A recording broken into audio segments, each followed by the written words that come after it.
story.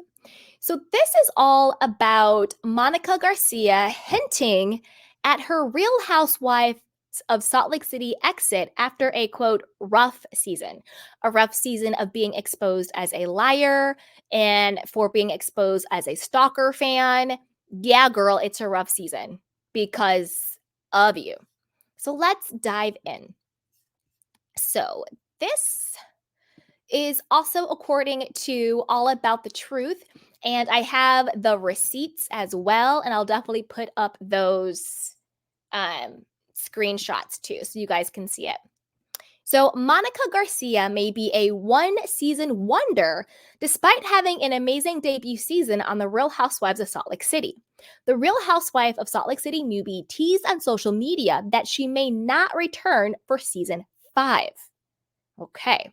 On Instagram, one fan commented, hashtag Real Housewife of Salt Lake City equals The Monica Show.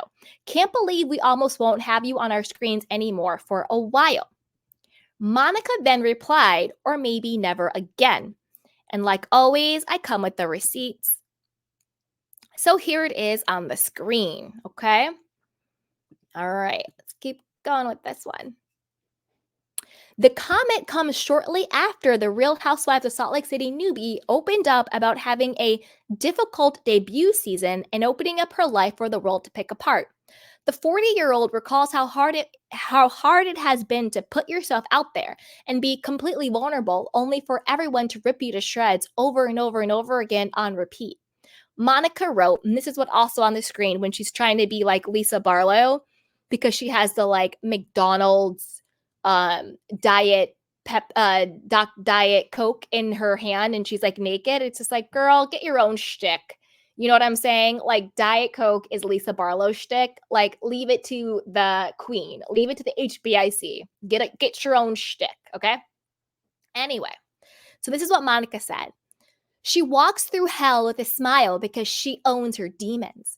I have been saying from the beginning that you all are going to see everything, all my flaws, all my mistakes, all the bad decisions I've ever made. Being exposed like this for the entire world to see is not for the weak. It's not even for the smart. The journey is for the insane. It's like putting yourself out there naked and completely vulnerable just for everyone to rip you to shreds over and over and over again on repeat. As if no one else has ever messed up in their own lives, and you're the only sinner to ever walk the earth. I knew exactly what to expect. This game of the come up, and what kind of come up would it be without people trying to pull you all the way back down? Opposition in all things. Monica Boo Boo, you are a psycho. You're cuckoo for Cocoa Puffs. First of all, you literally said the journey is for the insane. Like I always say, people tell you exactly who they are. And she has this forever victim mentality. You are not a victim in this, Monica. You got on this show with your big old age of 40 years old and lied through your teeth. Not only lied through your teeth, but like plotted and manipulated and calculated and tried to throw other people under the bus. But I saw who you were from literally day one because energy doesn't lie. And the moment I saw you on my screen, I was like, this girl is crazy. This girl is a liar. This girl's a psycho. We have to watch out for her. I've said that since day one. And everything I said has, not to toot my own horn, but my candy cane thinking cap was all the way on. And I said from day one, this girl is a fraud and she is a scammer and she is a liar. And I was like, watch it. And look, every night came out. Because this is cuckoo for Cocoa Puffs. Nobody is tearing you to shreds and trying to bring you down. We're just like, wait a minute, you're saying A, but reality is B, C, D. You're saying E, but then it's F, G. Like, you're just lying. And it's just all coming out. Nobody's attacking you. Nobody is trying to bring you down. We just aren't stupid. We just know 1 + 1 is 2, and you're trying to tell us it's 5. So you're not a victim in this. No one is personally attacking you. No one is personally going after you. You schemed and you scammed and you lied to get yourself on a reality TV show. And all we're doing is being normal people who watch television and talk about it online, which is what everybody does in 2023. It's not personal, Monica. It's literally just entertainment. Girl, bye.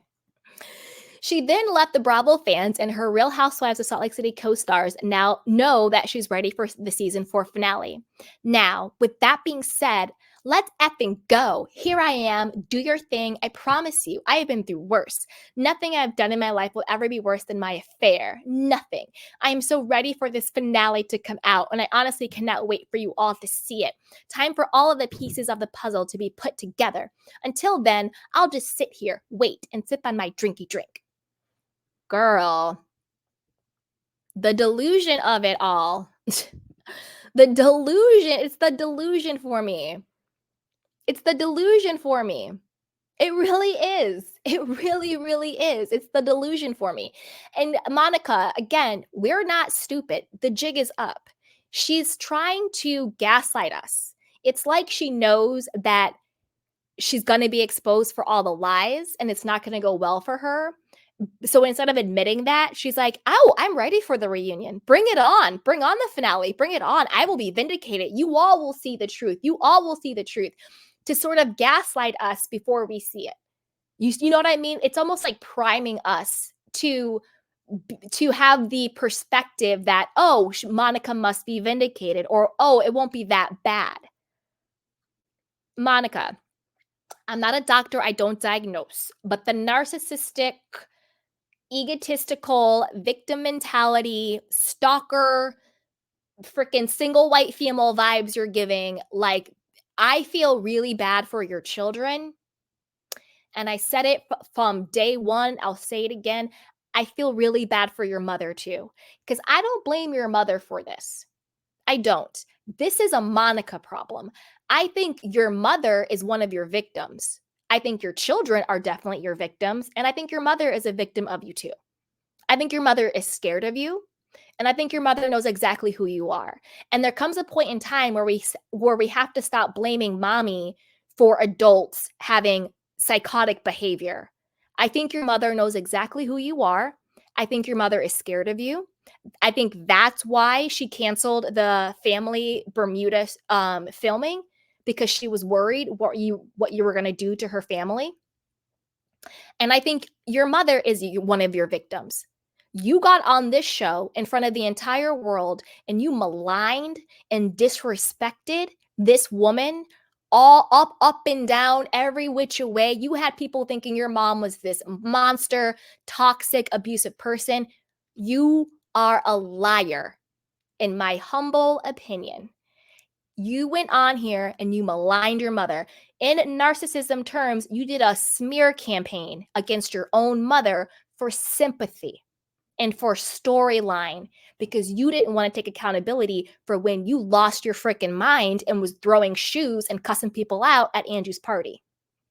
You did an entire smear campaign against your own mother. Again, I'm not a doctor. I don't diagnose, but Google it, narcissist and smear campaigns, to get people on your side so you could become the victim and not take accountability for your actions. In my opinion, I think your mother is one of your victims. And I'm not going to blame your mom for who you are, because you're a 40-year-old woman. You can take responsibility for yourself. There comes a time where we have to stop blaming mommy for everything wrong in your life. Girl, bye. Girl, bye. And I feel really bad for her mother. I do. I really, really do. Her mom, listen, is she perfect? No, nobody's freaking perfect. Okay? Nobody is perfect. And you can take any childhood story and twist it and narrate it to make it sound like you have been abandoned and abused and all of this stuff. I mean, if anybody in this world says that they've have never done something like a misstep with their children or their parents, they're lying. They're humans. I don't think her mother is abusive. I don't think her mother is toxic. I don't think her mother is a monster. I think her mother was a young mother, actual single mother, doing the best she could to take care of her daughter. And I think Monica's issues, whether it's a personality disorder, whether it is something else, again, I'm not trying to diagnose her because I am not a doctor, but whatever is going on with her, I don't think that has anything to do with her mother. I don't think her mother caused it, and I don't think her mother can fix it, because there are certain like disorders and personality types and mental dispositions that nobody can do it to you and nobody can take it away. It's just how you are. Do you see what I'm saying? And so, for me, Monica, it's a no. It's a no. And I'm gonna play you guys. We watched this before in another video, but I think it's good to play it now again. The clip from Monica's friend of 4 years, basically exposing Monica's personality and her real type and how she actually is. Okay, so let's watch that. Okay, here we go.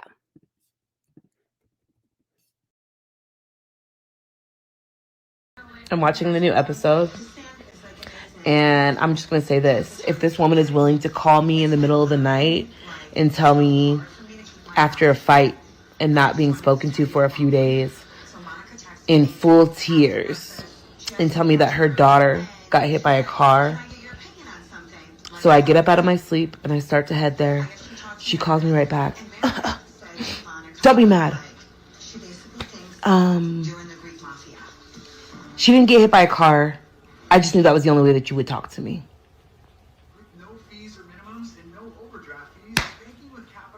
There's your new housewife.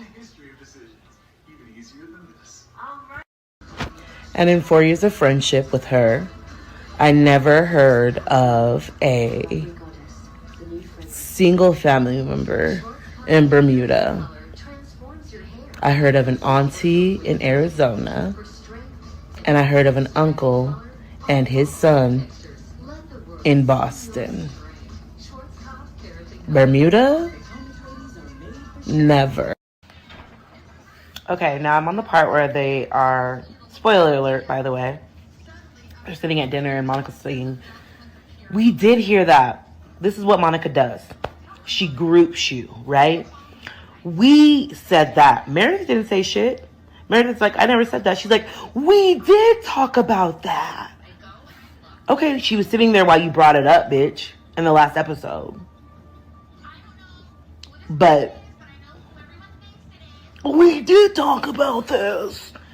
Here's the thing about Monica. She has a lot of burner accounts, and she likes to send herself text messages. She likes to send herself DMs. She probably sent those DMs to herself and then sent them to Meredith and then sent them to whoever else from her freaking burner accounts. Keep it cute. Just saw Heather's last confessional. Now, mind you, when I do confessionals, I'm not sitting in the room listening. Usually I just style the hair and leave, so I'm watching it for the first time with everyone else. So, but I just saw Heather's confessional with the theory that I just said. And yes, boo, it was Monica. It was Monica. I'm going to say maybe it was Monica. Because I can't confirm, right? Can't confirm. But more than likely, it was your girl.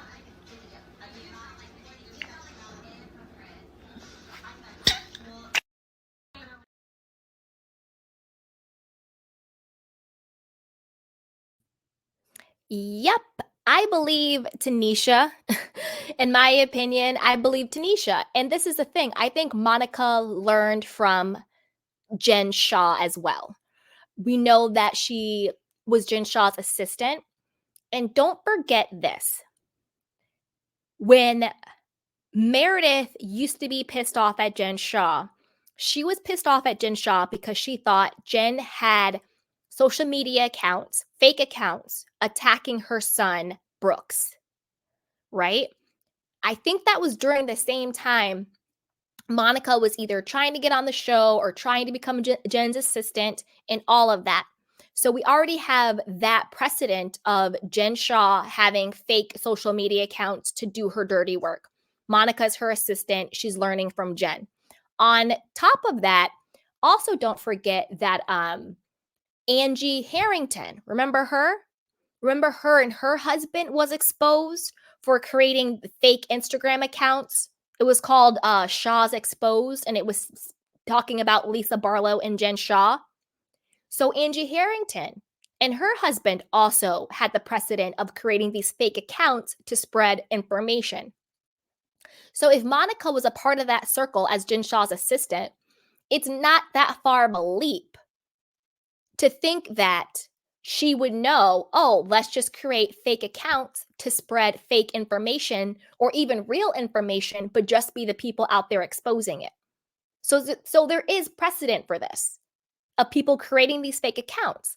And then also don't forget, the reason why I think she picked Meredith to be the fall person is because remember when Meredith was like, oh, I'm so tired of people talking about the rumors I brought up about Lisa. In the clip that they did the flashback, when Meredith was talking to Whitney, she said, Jen Shah sent me this stuff, or Jen Shah was the one who told me these rumors, because Jen Shah and Lisa were also beefing.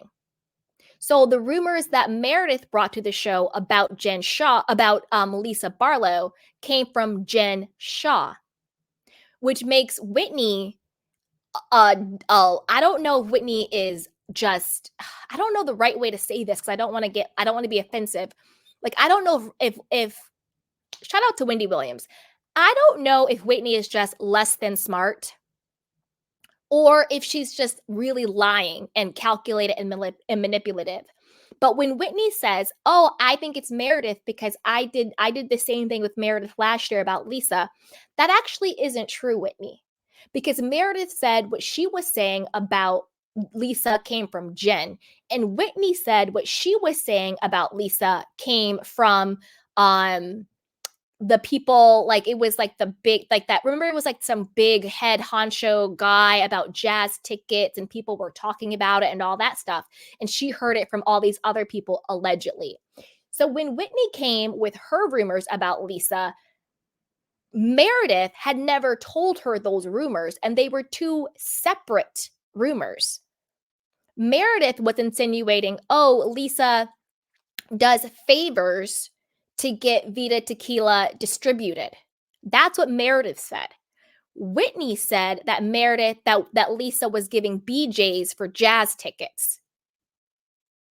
These were two totally different rumors that came from two totally different camps. So when Whitney says, oh, I think it's Meredith because Meredith made me do this up against Lisa last year, that is a lie.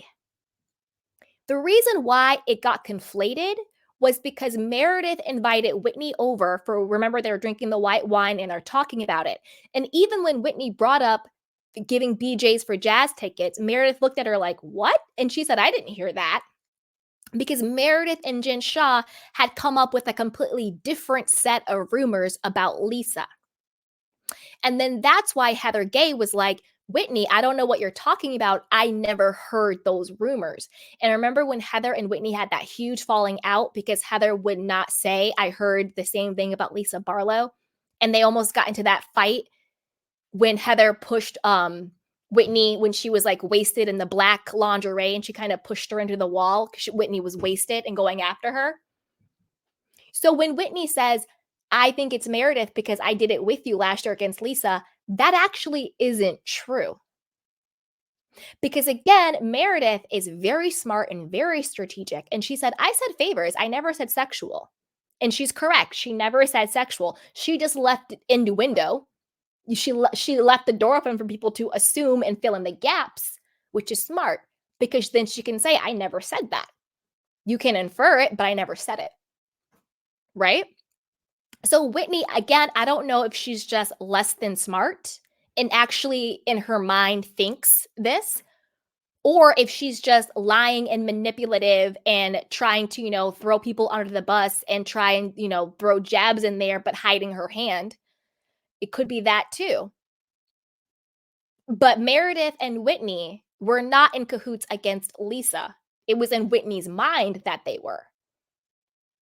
So they were actually talking about two different things. Lisa Barlow, I love her, but she actually doesn't even get that either. She really thinks Meredith and Whitney were in cahoots against her. But actually, if you actually watch the show and everything they said that went down, that's actually not true.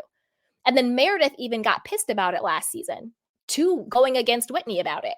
And then that's when Whitney and Meredith had their whole falling out. So there's that. But I want to know what you guys think. Do you think Monica is really going to quit the show? Or is this just another pay attention to me, pick me behavior, victim mentality? What do you guys think? And do you think that she is a little cuckoo for Cocoa Puffs? And obviously, we don't mean that in a derogatory way about mental health, but do you think something's a little off for someone to basically stalk everybody on the show? Go to Beauty Lab and Laser and stiff them on $2,000, create allegedly all of these fake accounts to expose them and do dirt against them, and then to actively send them DMs and try to set people up. And then also, I think she targeted Jen Shaw. I think she knew exactly what she was doing when she went to work for her because she wanted to be on the show. I think Monica was going to do anything she could to have fame, and the way she saw getting that fame was by being on the show. And to me, it's a little scary. It's a little screw loose. If you want to be on a reality show, that's fine, but just be transparent. You know what that to me, it's the lying and the pretending. That's the biggest, weirdest part. So let me know what you guys think. Put it down below and be sure to like, subscribe, and share. So with that, let's move on to our third story.